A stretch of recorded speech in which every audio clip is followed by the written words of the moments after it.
Last thing we're going to look at is one of our fire trucks. This fire truck here is called Engine 504.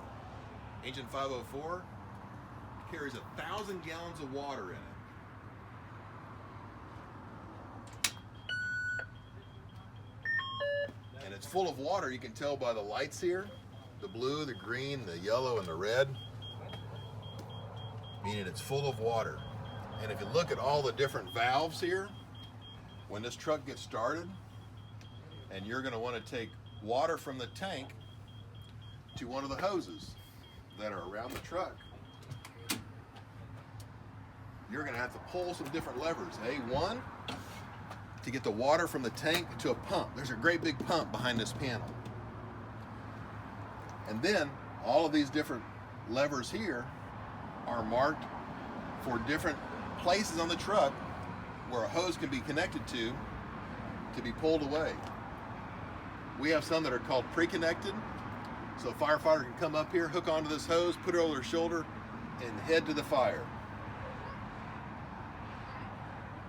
We have this great big connection here, because when we hook to a fire hydrant, you'll see some yellow hose in the back of the truck. We can hook to the big cap on the fire truck and hook it up to here to be able to put water right into the truck. So a couple of the important things that are needed on a fire truck to put a fire out is water, hose to move the water to where the fire is. And then we're going to look at some other things on this fire truck as we kind of go around. Most of our trucks at Seymour are all pretty much set up kind of identical, because when you have 70 volunteers and they're coming from different places to come to that call, we're not really sure. This truck may not always be the one that's there. So all of our trucks are all set up basically the same. This first compartment will have the adapters. If we happen to have a thermal imaging camera, hydrant rinses and tools and adapters, they're pretty much always in the same first compartment. So it makes it easy for the firefighters to, when they have to say, hey, go to the truck and get a male adapter, they'll know kind of what side of the truck to go to get on. Earlier you saw Firefighter Griffith and Firefighter Brown with an air pack on. This truck has 4 air packs here on the side, plus one up in the cab.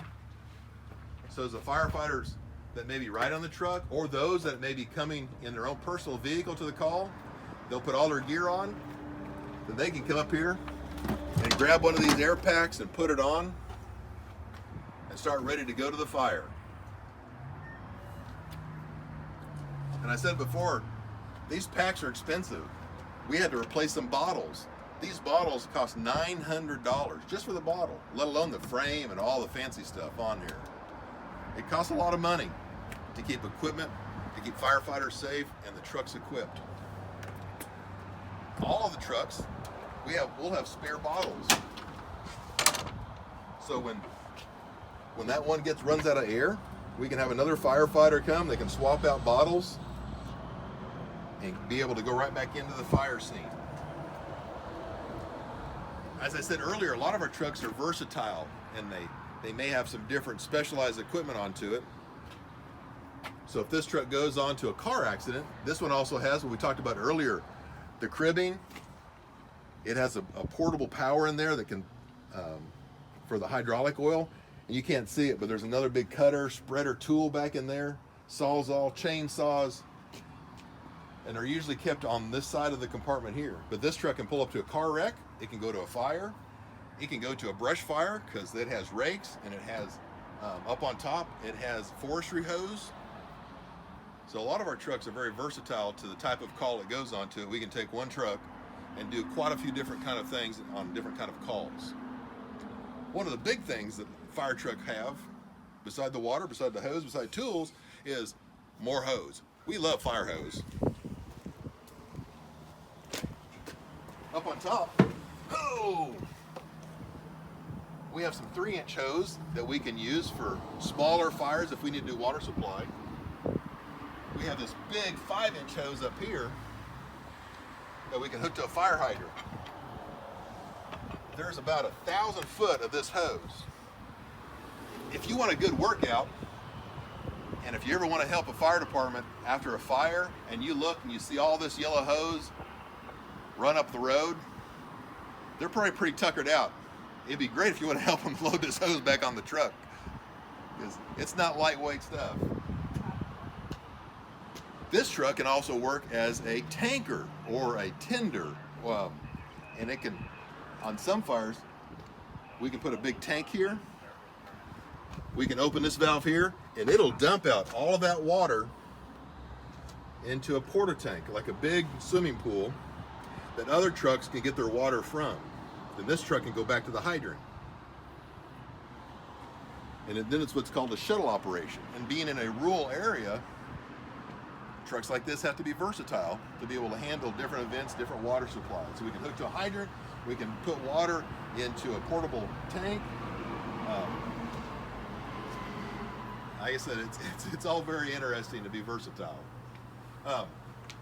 One thing that fire trucks always have as well, every fire truck will have a ladder. And we have different kinds of ladders. They're covered up with that big thing on the end, that yellow thing.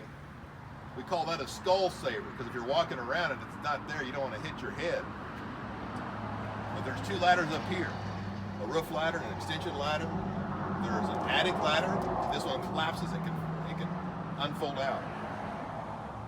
And we have different hooks and tools to use in order to pull down ceiling. It's a big old long pike pole. It has a hook on it.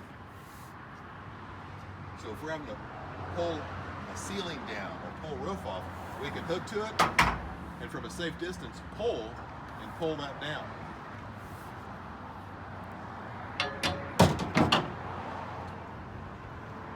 Let's see, what's in here? Oh, fans. We have different kind of fans in here. An exhaust fan and positive pressure fan, because sometimes the house gets full of smoke, and when the fire is out, we can either try to get the smoke out of the house or force more air into the house to try to get it out. And it's a firefighting technique of which fan you may use. But those all come out ready to go. We have more air bottles. Let's see, in the last compartment, we have something that you should have in your house again, a fire extinguisher. This is a dry chemical fire extinguisher. You hopefully will have a small one in your kitchen or maybe in your garage. This one is called a PW can. It's a pressure-wise can. And we have some more safety ropes here and toss bags and stuff for different kind of low-angle rescues. And you think, what is this? We use an additive called foam. We can fill that additive in there, hook it to water. So you've probably seen on different fires, we can spray foam out over everything to reduce the oxygen and to help blanket the fire for it to go out. And up top you can't see, and I'm too fat to get up there, but up on top there's some forestry stuff, rakes. So, but everywhere on our truck, every compartment, we have some kind of tool stuck away that all of our firefighters need to know where it is, how to use it, how to keep it maintained, and keep training onto it. On this side, more hose. And you can look up in the front seat there, you can see another air pack up there. So if someone is riding, before they put their seatbelt on, they can hop in there, put that air pack on. So they're ready to jump out of that jump seat. They'll be ready to grab a hose, grab a tool, and start going to work.